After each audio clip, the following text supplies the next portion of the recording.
संजय राऊत धमकी प्रकरणी मुंबई पोलिसांनी एकाला अटक केली आहे। पण अटक केलेला आरोपी हा राऊत बंधूंच्या जवळचा कार्यकर्ता असल्याचा दावा केला जातोय।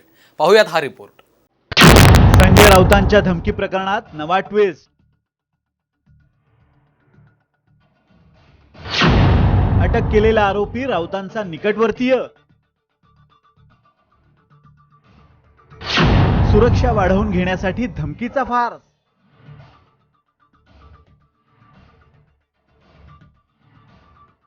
शिवसेना ठाकरे गटाचे खासदार संजय राऊत धमकी प्रकरणात मुंबई पोलिसांनी एकाला अटक केली आहे। धमकी प्रकरणात अटकेत असलेला मयूर शिंदे हा आरोपी सुनील राऊत यांचाच कार्यकर्ता असल्याचा आरोप नितेश राणेंनी केला आहे। फक्त आरोप करूनच राणे थांबले नाही आहेत, तर त्यांनी आरोपीचे राऊत बंधूंसोबतचे फोटोज पुराव्यादाखल सादर केलेत।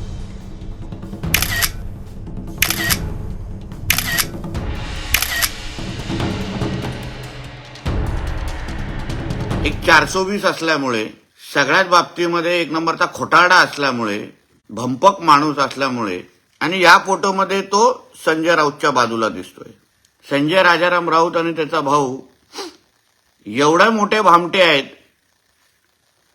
की स्वतःच्याच कार्यकर्त्यांच्या माध्यमातून स्वतःलाच धमकी देण्याचा विषय केलेला आहे। संजय राऊतांचा पुन्हा एकदा 3 पैशाचा तमाशा लोकांच्या समोर आला। खोटी धमकी दाखवण्याचा प्रयत्न केला। पोलिसांची दिशाभूल, सरकारची दिशाभूल, जनतेची दिशाभूल करण्याचा प्रयत्न केला।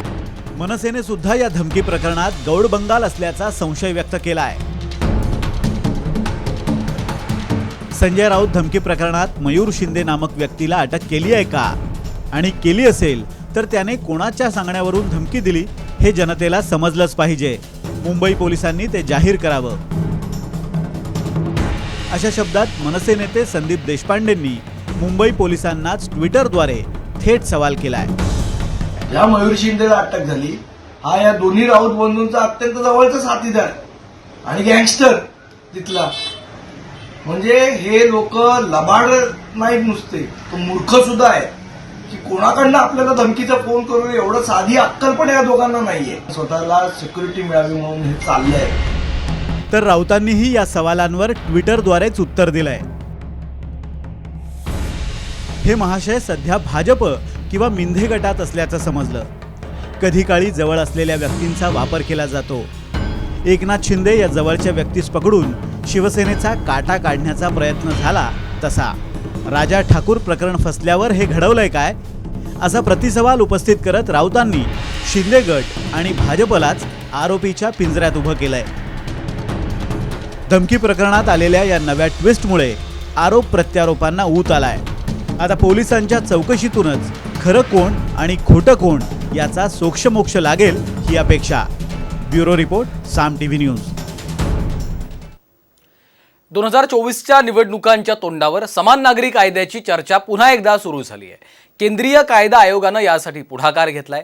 भाजपच्या अजेंड्यात समान नागरी कायद्याचा मुद्दा आहे। निवडणुकीच्या आधी तो मार्गी लागणार का, हा प्रश्न आहे। निवडणुकीच्या आधी समान नागरी कायदा, आणखी एक स्वप्न मोदी सरकार पूर्ण करणार। कायदा आयोगानं मागवली लोकांकडून मतं। काश्मीरमधील कलम 370 रद्द, अयोध्येत राम मंदिर, तिहेरी तलाक रद्द। या गोष्टी साध्य केल्यानंतर मोदी सरकारनं अजून एका मोठ्या स्वप्नपूर्तीच्या दिशेनं हालचाली सुरू केल्या, ते म्हणजे समान नागरी कायदा। कायदा आयोगानं याबाबत जनतेकडून आणि धार्मिक संघटनांकडून सूचना आणि हरकती मागवल्यात। त्यासाठी 30 दिवसांचा वेळ देण्यात आलाय। नागरिकांना मेंबर सेक्रेटरी -lci@gov.in या ईमेलवर आपली मतं नोंदवता येतील। 2018 मध्ये आधीच्या कायदा आयोगानं सध्या समान नागरी कायद्याची गरज नसल्याचं म्हटलं होतं, पण कौटुंबिक आणि वैयक्तिक कायद्यांमध्ये बदलाची शिफारस केली होती। पण त्यावेळी लोकांचा मिळालेला प्रतिसाद पाहून 22व्या कायदा आयोगानं पुन्हा एकदा या मुद्द्यावर जनतेची मतं जाणून घेण्याचं ठरवलंय।